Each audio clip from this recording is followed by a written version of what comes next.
शेतकऱ्यांचा आत्मसन्मान वाढवणारी गटशेती चळवळ. पाणी फाउंडेशन अंतर्गत सत्यमेव जयते फार्मर कप स्पर्धेचे शेतकऱ्यांना प्रशिक्षण.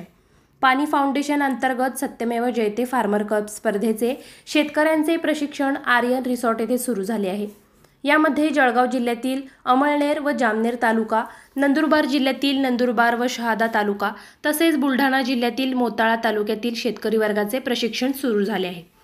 प्रशिक्षणामध्ये शेतीचा खर्च कसा कमी करावा, उत्पादन वाढीसाठी शास्त्रीय पद्धतीचा अवलंब कसा करावा, नवीन वाण संशोधित बियाणे निवड करणे, शेतीच्या स्टँडर्ड ऑपरेटिंग प्रॅक्टिसेस म्हणजे काय व या वापरातून अधिकाधिक उत्पादन घेऊन नफा कसा कमवावा, उगवण क्षमता तपासणी, बीज प्रक्रिया यांचे प्रात्यक्षिक केले जातात.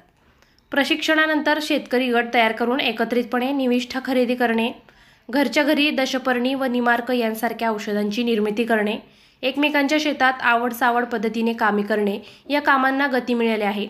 यासोबतच डिजिटल शेती शाळा घरच्या घरी अटेंड करून घेत कृषी विद्यापीठातील शास्त्रज्ञांसोबत संवाद साधून आपल्या शेतीच्या समस्या सोडवत आहेत.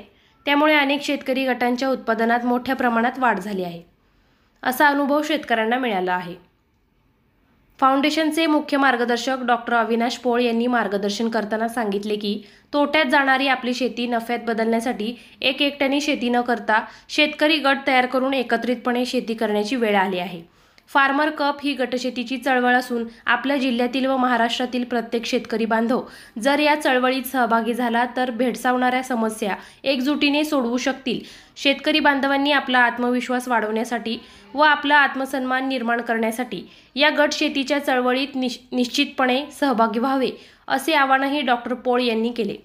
गटशेती प्रशिक्षणासाठी प्रशिक्षित टीम कार्यरत असून त्यामध्ये प्रशिक्षक राजेश हिवरे, प्रणय गोरिवले, अविनाश काळे, तुषार राऊत, योगीराज, सुनीता पाटणे, कविता पाडवी यांचा समावेश आहे.